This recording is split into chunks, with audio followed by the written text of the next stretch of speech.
Elaine Póvoas, executiva de marketing, conselheira de administração, palestrante, colunista. A felicidade de ter participado desses 2 livros como escritora. E deixo aqui os meus contatos para vocês. No Instagram, @Elaine Póvoas, ou no LinkedIn, Elaine Póvoas. Vai ser um prazer estar em contato com vocês. E também estou na TV Relacionamento.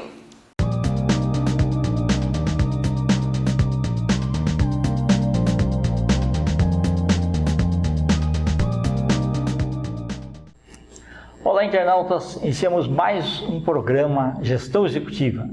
E hoje nós convidamos novamente o professor Rogério Barros. Rogério, prazer enorme. Prazer mais uma vez, tá? Um abraço. Muito bom estar aqui. E hoje eu queria que a gente explorasse aí um pouco mais. Você é uma das pessoas mais conhecidas na área de relações internacionais. Então eu queria que você ficasse bem à vontade para falar aí como que está essa parte Brasil, depois você pega um pouco a América Latina e expande para o mundo também. Então, à vontade. Tá bem, Kendi. Eu agradeço esse canal ter esta preocupação em falar sobre o conflito que nós estamos vivendo entre Ucrânia e Rússia, né? Quase que a gente percebe uma tentativa de colocar a Ucrânia como vassalo. A Idade Média já acabou e a vassalagem ainda continua, né? Importante entender, quando a gente fala de Rússia, hoje nós não estamos falando de democracia, a gente está falando de uma autocracia, até totalitarista, né? A gente que está em RI, são termos que a gente acaba usando porque não significa que uma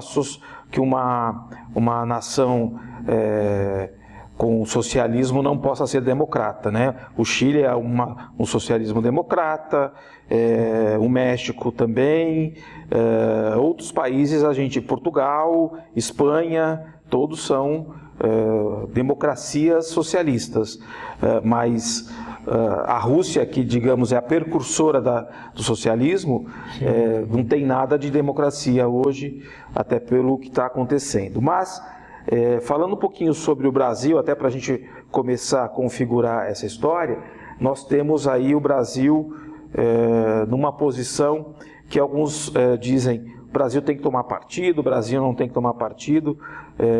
A história da diplomacia brasileira sempre foi uma história pautada no não automatismo das suas decisões em relação a outro país. Quer dizer, aquilo que está acontecendo, a gente não tem que de forma automática estar de um lado ou do outro. O Brasil tem que parar, pensar. Essa é a tradição, inclusive, do Barão de Rio Branco, que foi o patrono, né? Que é o patrono da diplomacia brasileira. Quando você olha para o mapa brasileiro, Kendi, você vê um mapa bem recortadinho, né? Parece que foi feito um desenho muito recortado, não tem linhas retas. Você vê, né? Porque a maneira que o Barão de Rio Branco, que foi o grande responsável pela nossa fronteira, nós temos uma conversa de paz com as tribos, os povos que estão ali. Então, o Brasil tem uma vocação de missão de paz. O Brasil teve 2 vezes numa grande guerra, mas porque a situação era incontornável, as 2 vezes contra a Alemanha e os aliados, né, da Alemanha.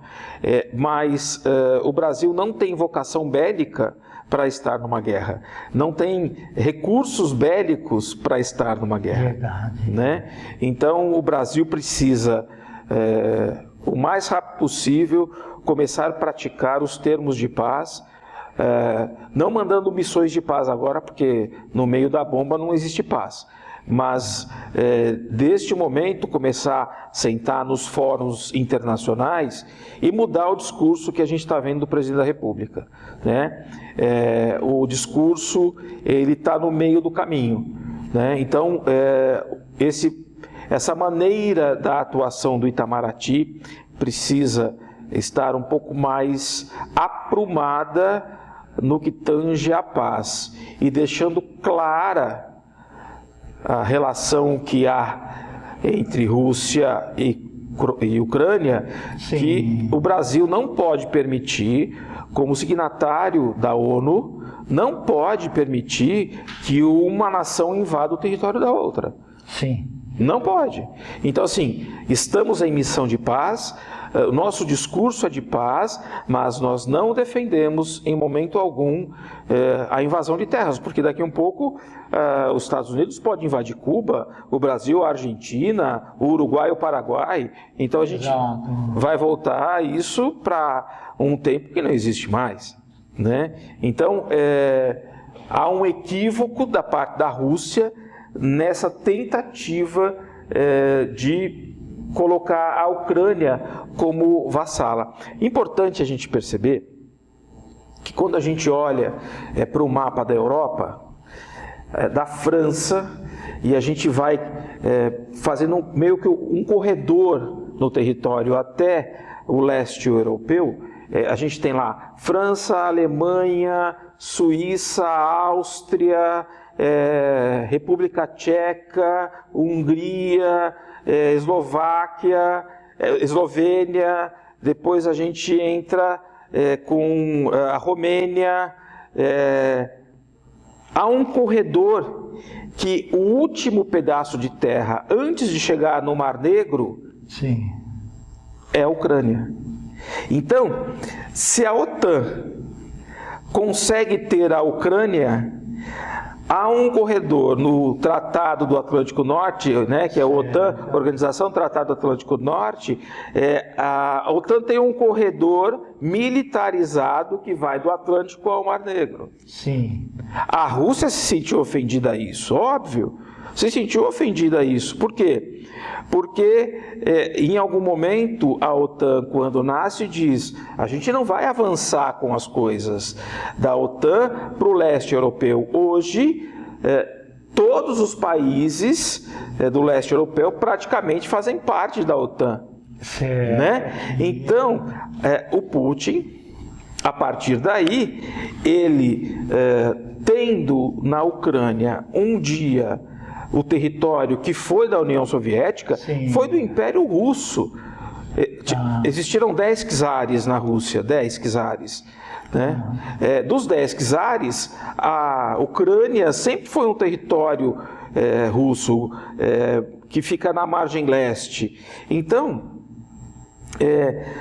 aliado a ter sido um território russo, só para que os internautas possam entender, o povo eslavo é um povo que nasce ali na Rússia e vem, isso eu estou falando do 10 mil anos antes de Cristo, hein? Certo, ok. Né? O Neolítico, eu estou falando isso aí lá, né? Não tinha nem Bíblia ainda, né? A Bíblia, aliás, a história da Bíblia é 4 mil anos antes de Cristo, então 10 mil anos antes de Cristo. Os eslavos, Kendi e internauta, eles saem desta região, e o povo grego e romano considera este povo bárbaro. Entendi. Porque eles falavam blá, blá, blá, blá, blá, blá. Eles não entendiam, então eram os bárbaros. E aí, o que acontece? Como este povo era muito aguerrido, e tinha o povo bárbaro do norte, que ficava lá, o povo germânico, e os eslavos, que ficavam mais a leste. Como esse povo tinha muito frio, eles deixavam barba e cabelo, pareciam lobos. Então, eslavos do grego significa escravos. Interessante. Né? E aí, nós temos este povo crescendo, se desenvolvendo, e só que eles espalharam por ali, chegando até a Península Balcânica, ali embaixo. Entendi. Né? Então, o povo eslavo é a Rússia, o povo eslavo é a Ucrânia, o povo eslavo é a Polônia, são todos eslavos. Ok. É como se todos nascessem de um mesmo berço cultural. Como a Rússia ficou mais forte, hoje, quando esse corredor militar bate lá na Ucrânia, Sim. se vê no direito de dizer, não, nesse território você não vai entrar. Mas esse território já não é da Rússia desde 1990, na crise russa, Sim. quando os territórios da Ucrânia foram documentados e passaram a ser da Ucrânia. Perfeito, Entendeu? Perfeito. Então, não sei se o internauta está nos acompanhando nesse papo. Não, está entendendo sim, não sei, é fabuloso. né? Agora, qual é o ponto? Que estágio, que status nós temos hoje? Nós estamos hoje. O plano A do Putin, Sim. o plano A do Putin era entrar na Ucrânia como herói. E todo mundo ia bater palma para ele. Esse era o sonho dele. Era o sonho. Só que quando ele entrou lá, ele encontrou resistência. Pensa o seguinte, Kendi. 200 mil soldados entrando num território de 44 milhões de habitantes. 200 mil, 44 milhões. Hoje, já saíram do território da Ucrânia 3,3 milhões. Vamos pensar que já saíram 4 milhões, vai, para ficar fácil. Certo, ok. Existem 40 milhões de habitantes ainda para 200 soldados. Por isso que a Rússia não consegue entrar. Eles estão formando uma resistência ali. Sim. Mas nem todos vão lutar, nem todos. Então, assim, dos 40 milhões de habitantes, metade homem e metade disso tira as crianças homem. Tá. Fica 10 milhões de soldados para 200 mil. Ainda a Ucrânia tem mais soldados. Então, numa guerra de trincheira, a Ucrânia vai levar vantagem. Entendi. Entendeu? Então, assim, o plano A do Putin era o quê? Entrar na Ucrânia e ser um herói da Ucrânia. Não deu certo. Perfeito. Qual é o plano B, então? O plano B foi criar uma crise humanitária na Europa, uma crise de refugiados.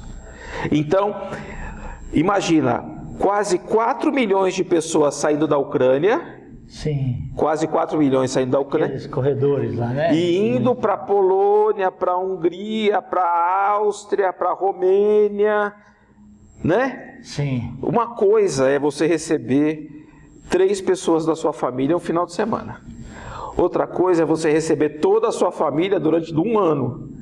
Não tem banheiro para todo mundo. É verdade. Não, e alimentação e um monte de coisa também. Não tem comida para todo mundo. Então, hoje, qual é o status da guerra? Plano B do Putin é criar uma crise humanitária de refugiados e, em contrapartida, qual é o plano dos ocidentais, os Estados Unidos, os seus aliados? É criar uma crise econômica para a Rússia. Então, foi embora o McDonald's, Swift não tem mais, os bancos fecharam as portas, as grandes empresas fecharam, os oligarcas russos estão bem bravos, né? Sem dúvida. E é bom que seja. Não é? Então, assim, neste momento, há uma crise nessa proporção. Agora, se essa crise humanitária o Ocidente absorve, de alguma maneira, tá. começa a espalhar para a América do Sul, para a América do Norte, para a África, começa a espalha, para a Ásia do outro lado, para o Oriente Médio, espalhou, absorveu. O que acontece? O Putin, plano A não deu certo. Ninguém gostou dele invadir aquele lugar, ou poucos gostaram, porque alguns, óbvio, sempre gostam, né? O plano B da crise humanitária foi absorvida, o medo é o plano C. É interessante. Ele é apertar o tal do botão atômico. Certo. Por quê? Porque digamos, tem sempre aquela história do rato acuado, né? O que acontece com um rato acuado? É a sobrevivência dele, né? Então, o que ele faz? Ele ataca. E o Putin, numa oportunidade, o Putin disse numa história que ele morava hoje São Petersburgo, né? Ele morava naquele território, Leningrado no passado. Certo. E ele morava num prédio muito precário, que tinha muito rato. E uma das tarefas dele era matar rato. Interessante. E uma vez ele acuou um rato muito grande e o rato começou a perseguir ele. E ele ficou com medo. Entendi. E ele disse, não me acoem. Então, o que pode acontecer com uma pessoa quando ela está sendo acuada como Putin? Quer ver uma coisa? Como é que você vai dizer para um líder como Putin, ó, senta aqui que você está errado, deixa eu te contar, vou falar o que você está fazendo de errado. Quem tem essa coragem? Verdade, no mundo não tem ninguém. Não tem ninguém. Quem tem coragem de falar isso, às vezes dentro da sua comunidade, nem dentro de casa, tem pessoas que você não tem coragem de falar isso para pessoas que você vai arrumar briga? É ou não é? Verdade. Senta aí que eu vou te falar que você está errado. Às vezes você até se cala, né, para não arrumar a briga. Você conhece isso, não? Sim, às vezes é melhor você recua, né, dar um passo para trás. Então, eu diria o seguinte, eu acho que o Putin, Kendi, para encerrar essa minha narrativa, eu acho que o Putin, ele está criando um case na academia. Ele está ensinando como um país deve se desglobalizar. Por quê?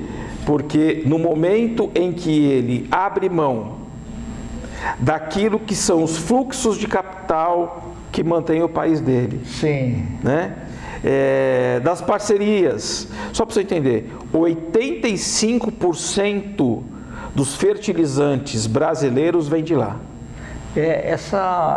Isso daí, acho que quase ninguém sabia essa informação, né? A gente sabia porque a gente já trabalhava com isso, né? Ok. A gente que está trazendo isso para todo mundo. 85% dos fertilizantes, 50% do trigo. Olha, se formos ter Rússia, Belarus, que é um parceiro da Rússia, né? Certo. Do Alexander Lukashenko, que é um presidente fantoche do Putin. Se nós pegarmos a Rússia, pegarmos Belarus e pegarmos a Croácia, 70% do trigo que alimenta o mundo sai de lá. Interessante, 70%. Né? O gás que alimenta, que abastece residências e indústrias da Europa saem de lá. Então, assim, nós precisamos, nesse tempo de guerra, olhando o Brasil, desenvolver cada vez mais o chamado trigo tropical, que é o trigo que dá aqui na nossa terra. Certo. A gente não tem espaço no Brasil mais para plantar isso, porque o que planta exporta. 25% do PIB nacional é agro brasileiro. Sim. Então, é tempo de ampliar esse agro a partir do trigo e repensar a questão também dos fertilizantes, porque tem potássio na terra brasileira, né? Mas esse potássio, ele está em grande parte como reserva indígena. Então, não é, digamos, uma matemática fácil de se fazer. Sim. Mas alguma coisa precisa ser feita para que a gente não fique tão dependente de 85% de fertilizante para manter 25% do nosso PIB. Tá certo. Entendeu? Entendi. Então, em linhas gerais, não sei se escapou alguma coisa, Não, com certeza escaparam tantas coisas, né? Mas acho que em linhas gerais, só para concluir, algo. As pessoas, a gente às vezes escuta nas entrevistas, mas professor, a Rússia tinha que deixar uma base de mísseis na Ucrânia, deixando a OTAN avançar? Não, a Rússia precisa realmente reagir, mas não matando civis, certo, numa mesa de negociação. Sim. Porque o território da Ucrânia não é mais vassalagem da Rússia. Exato. Esta época não existe mais. E a Rússia participa do sistema financeiro e econômico capitalista. Pode escrever socialismo lá, mas é um sistema capitalista, né? Então, nós precisamos entender, eu vejo o sistema socialista, estudo o sistema socialista, estudo o capitalista. No mundo, Okay. A gente só pode dizer que são socialistas aqueles que são socialistas democráticos. Mas autoritários ou autocráticos, isso não é socialismo, isso é totalitarismo. Perfeito. Aí você me fez lembrar que época ainda de ginásio, né? Ainda do grupo, tinha um mapa do mundo. Sim. E tinha a parte da Rússia, aquele vermelhão lá, União das Repúblicas Socialistas Soviéticas. Isso. Aquilo realmente espantava, né? Espantava. Aquilo ali tem uma grande parte que acaba indo para a Sibéria, lá para trás, né, que é bem gelado, faz fronteira em cima com o Alasca, que é os Estados Unidos. Sim. Né? Inclusive o Alasca, que pertencia à Rússia, foi vendido. Foi vendido para os Estados Unidos, justamente. Então, a Rússia, para que ela pudesse se inserir de novo no contexto internacional, tá dando passo, tudo que foi construído desde os anos 80, com Gorbachev, essa inclusão russa no sistema, era até interessante que a Rússia pudesse trazer os ares que tanto defende para a democracia, mas quando invade um outro país, deixa de ter razão. Perfeito.